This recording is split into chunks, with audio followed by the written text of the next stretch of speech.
kita melakukan ibadah online. Benar ya Kak Ham? Iya, hampir 3 Iya. bulan. Walaupun kita ibadah online di rumah, tetapi tidak mengurangi sukacita kita untuk menyembah Tuhan, memuji Tuhan.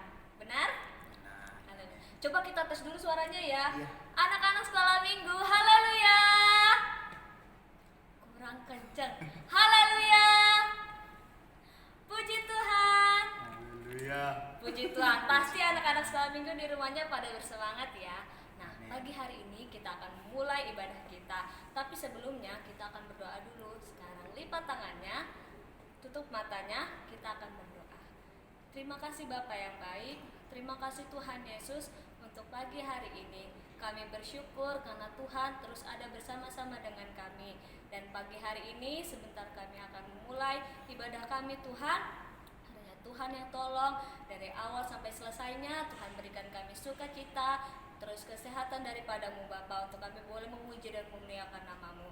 Kami serahkan Tuhan ibadah kami hanya di dalam nama Tuhan Yesus Kristus kami sudah berdoa.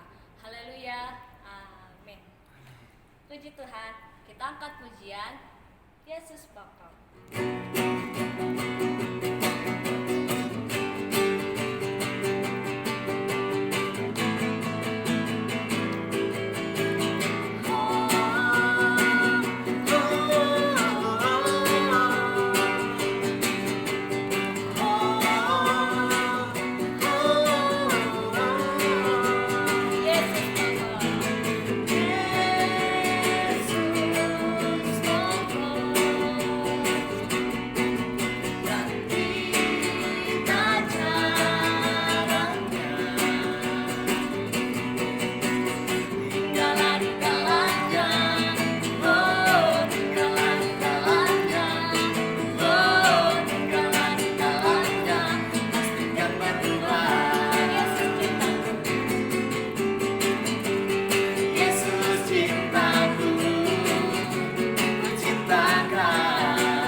Siapa anak-anak yang sudah siap mendengarkan firman Tuhan?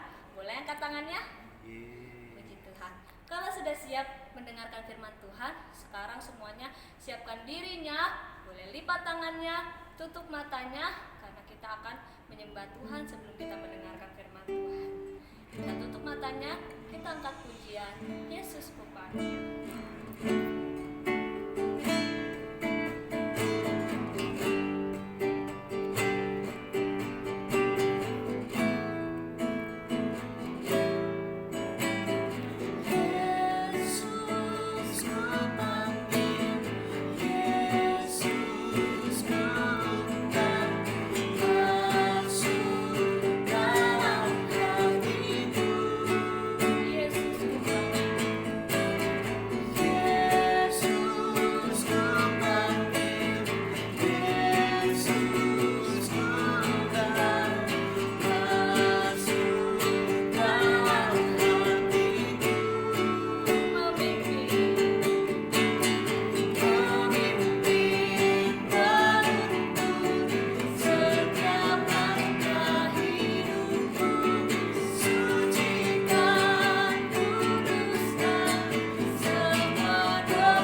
semua lipat tangannya, tutup matanya, kita berdoa. Tuhan Yesus yang baik, kami bersyukur kepada Engkau karena kasih dan kemurahan Tuhan, kami boleh ada sebagaimana kami ada saat ini. Tuhan Yesus, hari ini kami sudah memuji, memuliakan nama Tuhan. Biarlah pujian kami boleh menyenangkan hati Tuhan. Dimanapun kami berada saat ini, kami percaya Tuhan Yesus hadir di tengah kami dan selalu memberikan kami sukacita, kekuatan, pengharapan, dan berkat yang luar biasa dalam hidup kami. Tuhan Yesus yang baik, hari ini kami mau mendengarkan kebenaran firman Tuhan. Tuhan tolong, biarlah guru kami yang akan menyampaikan firman Tuhan sebentar itu menjadi kekuatan dalam kehidupan kami. Berkatilah kami semua karena kami siap untuk mendengarkan firman Tuhan. Kami sudah berdoa dan mengucap syukur di dalam nama Tuhan Yesus Kristus. Kami berdoa. Haleluya. Amin. Puji Tuhan, silakan mendengarkan firman Tuhan. Tuhan Yesus memberkati. Puji Tuhan. Selamat pagi adik-adik. Apa kabar kalian? Pasti kalian sehat-sehat semua ya. Tante Tim berdoa supaya kalian semua diberkati berkat kesehatan oleh Tuhan Yesus. Demikian juga Tante Tim, puji Tuhan Tante Tim dalam keadaan yang sehat.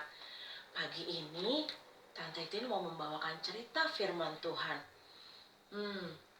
Kalau kalian masih ingat beberapa minggu yang lalu, Tuhan Yesus sudah menampakkan dirinya kepada murid-muridnya.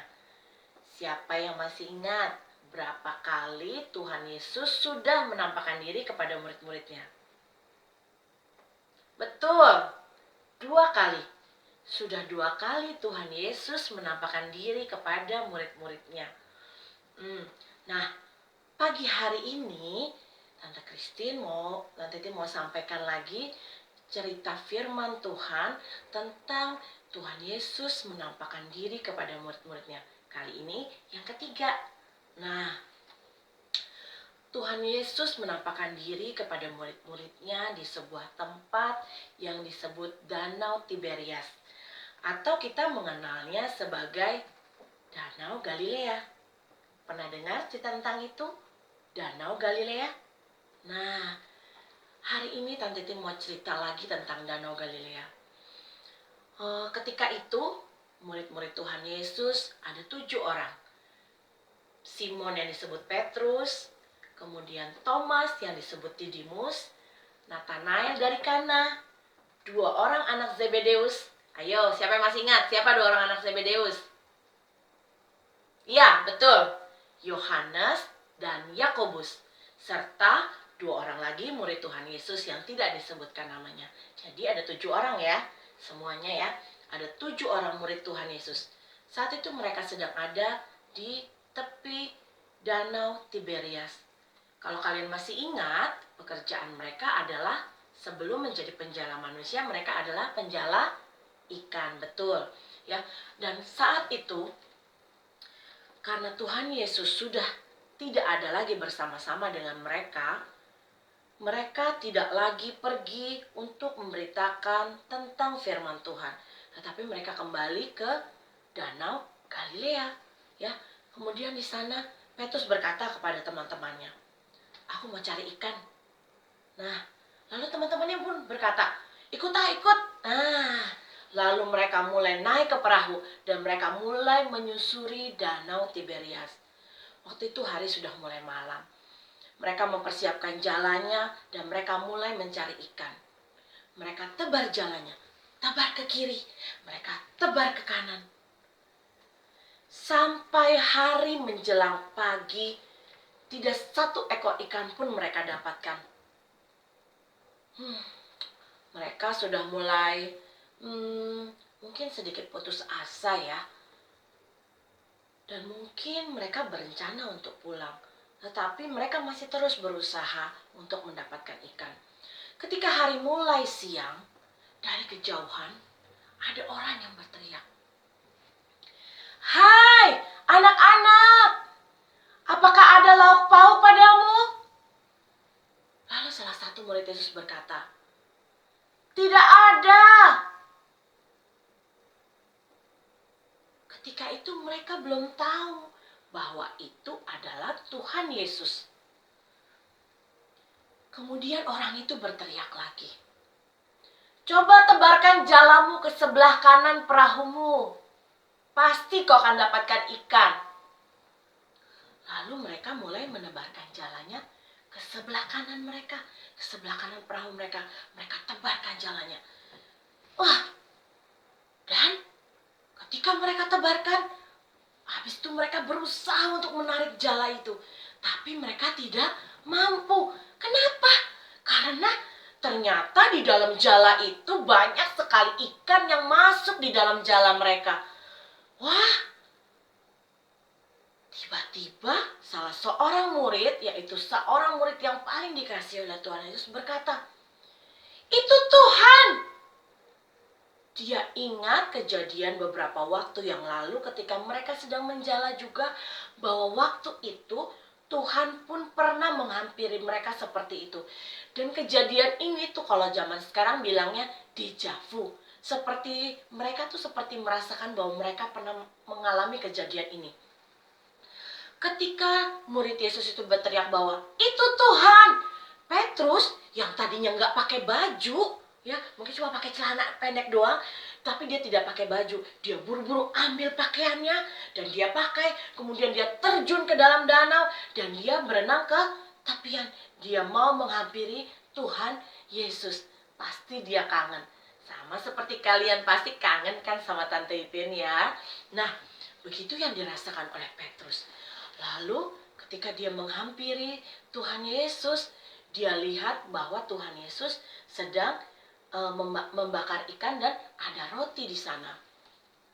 Lalu teman-teman yang ada di perahu, mereka mulai meminggirkan perahunya. Mereka mulai mencapai ke daratan dan mereka mulai menghela jalannya. Petrus pun membantu teman-temannya.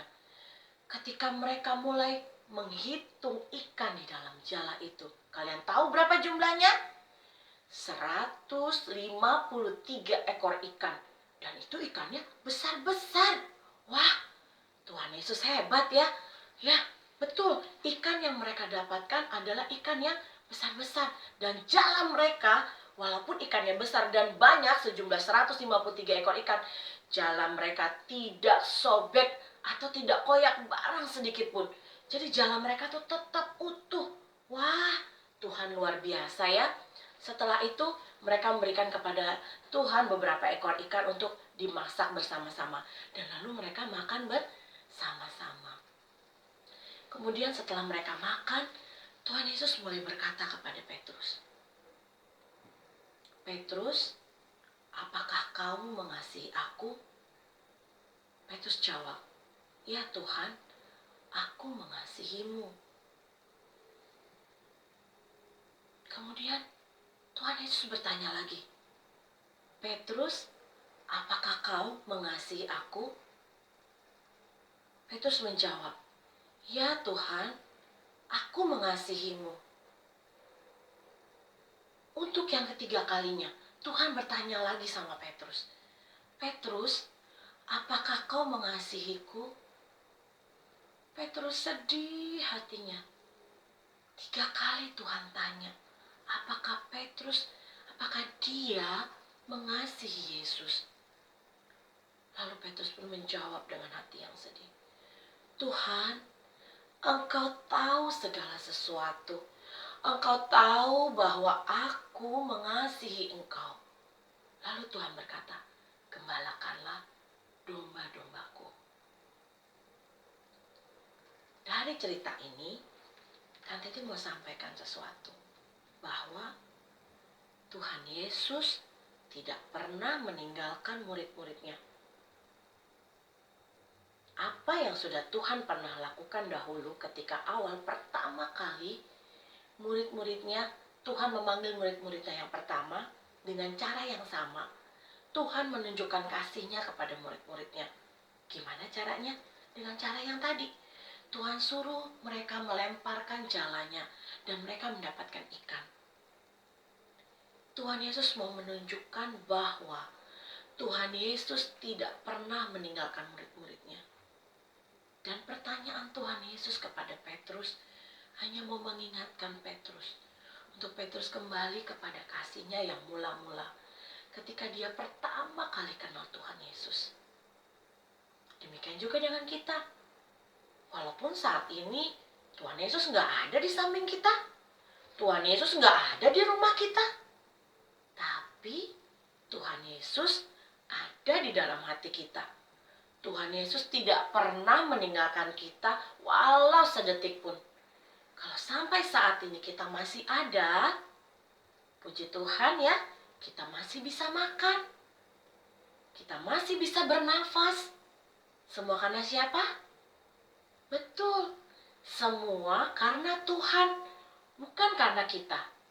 Nah, Tuhan mau kasih tahu bahwa Tuhan tidak pernah meninggalkan kita.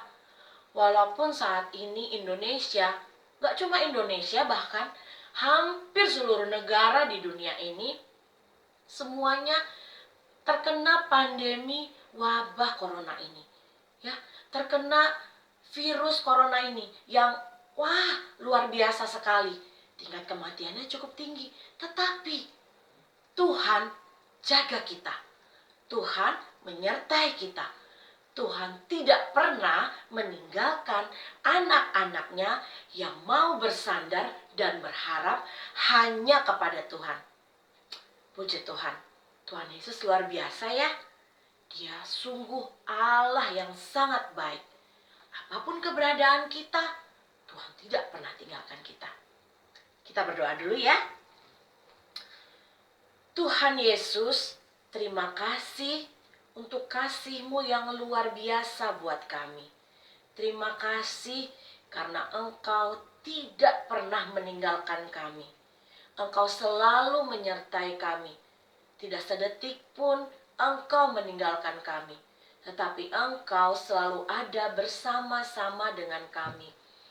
Firman-Mu yang sudah disampaikan, biar itu termeterai di dalam hati kami. Kami mau ingat selalu bahwa Tuhan tidak pernah meninggalkan kami. Terima kasih Tuhan Yesus.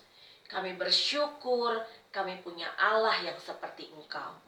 Di dalam nama Tuhan Yesus Kristus, kami berdoa. Haleluya. Amin. Nah, firman Tuhannya sudah selesai. Tapi Tante Itin berharap kalian tetap sehat, tetap di rumah, jangan kemana-mana ya. Jaga kebersihan, rajin cuci tangannya, dan berharap hanya kepada Tuhan. Jangan lupa berdoa sama Tuhan, dan percaya bahwa Tuhan tidak pernah meninggalkan kita. Tuhan Yesus memberkati kita semua. Sampai jumpa lagi. Dah.